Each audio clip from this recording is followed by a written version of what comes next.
అరే పెరిగే ధరలకు హత్తే లేదా? వేరే వారికి బుద్ధే లేదా? ధరల పెంచే ప్రజలపై భారాలు వేయొద్దు. ధరల పెంచే ప్రజలపై భారాలు వేయొద్దు. ధరల పెంచే ప్రజలపై భారాలు వేయొద్దు. వర్ధిల్లాలి భారత కమ్యూనిస్ట్ పార్టీ.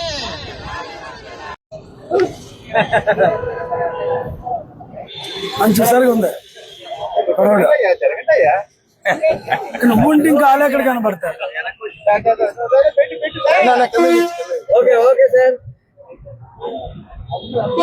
పెంచిన నిత్యావసర వస్తువు ధరలు తగ్గించాలని సిపిఐ జిల్లా పార్టీ ఆధ్వర్యాన ఈరోజు జగదాంబ జంక్షన్ వద్ద నిరసన కార్యక్రమం చేయడం జరుగుతుంది. ఈ 4 నెలల్లో ఏదైతే ఏప్రిల్లో 1370 రూపాయలు ఉన్న బియ్యం బ్యాగు నేడు 1770 రూపాయలు, అంటే 400 రూపాయలు అనేది పెంచారు.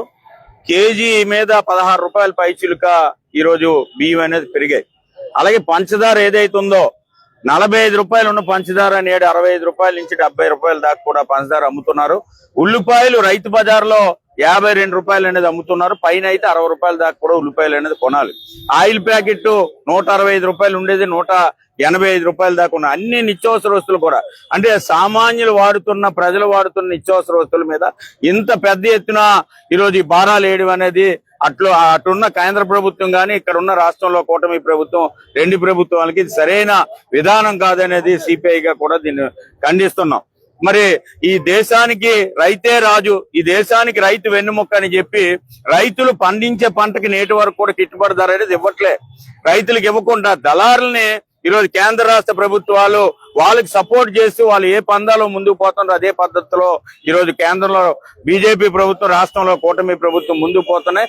నిత్యావసర వస్తువులు పెంచడం అనేది అన్ని కూడా తగ్గించాలనేది మేము డిమాండ్ చేస్తున్నాం. రెండోది, కేంద్రంలో బీజేపీ ప్రభుత్వం ఏదైతే ఉందో, బీజేపీ ప్రభుత్వం అనేది ఏది చెప్తే ఇక్కడ కూటమి ప్రభుత్వం అదే పందాలు ముందుకు పోతుంది. మరి ఎన్నికల ముందు కూటమి ప్రభుత్వం అర్బన్ లో 2 సెంట్లు, గ్రామాల్లో 3 సెంట్లు ఇస్తానన్నారు. ఇంతవరకు ఏ పేద ప్రజలు ఎవరికి కూడా నేటి వరకు కూడా ఇవ్వలేదు. 2 సంవత్సరాలు చిల్లరైనా బడా కార్పొరేట్ వ్యవస్థలో ఎవరైతే ఆ అధినేతలు ఉన్నారో అధినేతలకి 99 సంవత్సరాలు 99 పైసలకి గూగుల్ డేటా పేరు మీద వేలాది ఎకరాలు అనేది కట్టబెడుతున్నారు. వాళ్ళకి విద్యుత్ అనేది ఫ్రీ ఇస్తున్నారు, మంచినీరు అనేది ఫ్రీ ఇస్తున్నారు. మరి నగరంలో అన్ని ప్రాంతాల్లో కూడా మంచినీరు దొరక్క ప్రజలంతా కూడా ఇబ్బందులు పడుతున్నారు.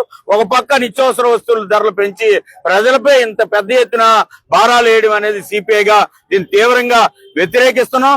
వెంటనే పెంచిన ధరలు వెంటనే తగ్గించాలని డిమాండ్ చేస్తున్నాం. లేకపోతే ఇది అంచెలంచెలుగా ఈ పోరాటాన్ని ఉధృతం చేస్తామనేది ప్రభుత్వానికి హెచ్చరిస్తున్నాం.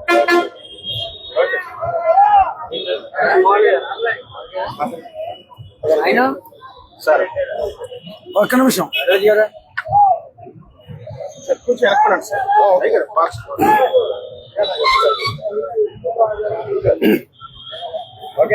మిత్రులందరికీ నమస్కారాలు. నా పేరు ఎం పైడిరాజు, సిపిఐ విశాఖ జిల్లా కార్యవర్గ సభ్యుడు. 12 సంవత్సరాల కిందట మోడీ గారు ప్రతిపక్ష నాయకుడిగా లేకపోతే ప్రధానమంత్రి అభ్యర్థిగా ఎన్నికల ముందు ప్రచారానికి పాల్గొన్నప్పుడు ఈ దేశానికి ఎక్కువ కాలం కాంగ్రెస్ పార్టీ పరిపాలన సాగించింది, సర్వనాశనం చేసింది. నన్ను నమ్మండి, నేను అధికారంలోకి వస్తే ఎన్డీఏ ప్రభుత్వం ధరలు తగ్గిస్తాం, ప్రజల మీద భారాలు పడినవ్వం, ఈ దేశంలో నిరుద్యోగానికి కృషి చేస్తూ సంవత్సరానికి 2 కోట్ల ఉద్యోగాలు ఇచ్చి ప్రజలను ఆదుకుంటాం, యువతను ఆదుకుంటాం. అదేవిధంగా విదేశాల్లో ఉన్నటువంటి నల్లధనాన్ని తీసుకొచ్చి ప్రతి పేదవాడి అకౌంట్ లో 15 లక్షలు వేస్తామని చెప్పారు. ఇవన్నీ అమలు చేసేశారు కాబట్టే మన దేశం ఎంతో సస్యశ్యామలంగా ఉంది. ప్రభుత్వ రంగ సంస్థ అయిన స్టీల్ ప్లాంట్ నమ్మేశారు. ఈ దేశంలో ఉన్న ప్రభుత్వ రంగ సంస్థలన్నీ తాకట్టు పెట్టేశారు.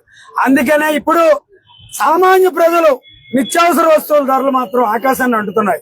5 నెలల కిందట ఉన్నటువంటి 26 కేజీల బియ్యం బస్తా 1300 ఉంటే ఇవాళ 1800 అయింది. ఇదా మీరు చేసే పరిపాలన? ఈ దేశంలో ప్రజలు ఎదుర్కొంటున్న సమస్యల పరిష్కారం కన్నా కార్పొరేట్లు, అదానీ సంస్థలకు మీరు ఊడుగుని చేస్తున్నారు. అందుకనే సిపిఐ ఆగస్టు 6 నుండి ప్రజా సంఘాలు పార్టీ కలిపి 28 వరకు దేశవ్యాప్తంగా ప్రచార ఆందోళన నిర్వహించాం.